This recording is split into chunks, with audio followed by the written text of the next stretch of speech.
কি করছিস? এই তো বাড়িতে। খেলা আছিস নাকি? ছি মারা, বউ পাড়ে বেরিয়েছে। একবার সাইডে আয়, কথা আছে। হ্যাঁ, বাথরুম যাস।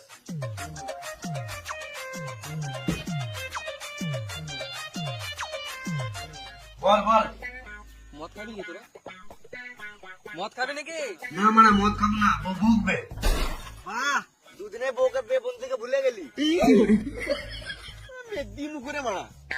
বেশ বেশ, খাবো, টাকা পাঠা। হ্যাঁ, বিয়ে করলি, শ্বশুরের কাছে পৌনে নিলি, টাকা কি গানে ভরে নিলি? বেশ দাঁড়া, চললাম। দাদি ভাই, তুই মদ লিয়ে আয় ওই দিক থেকে, আমরা এদিকে চাট রেডি করছি, মাছ পুড়িয়ে মদ খাবো। হ্যাঁ, আয় দেখ। বেশ ঠিক আছে, তো রেডি কর, আমি আসছি।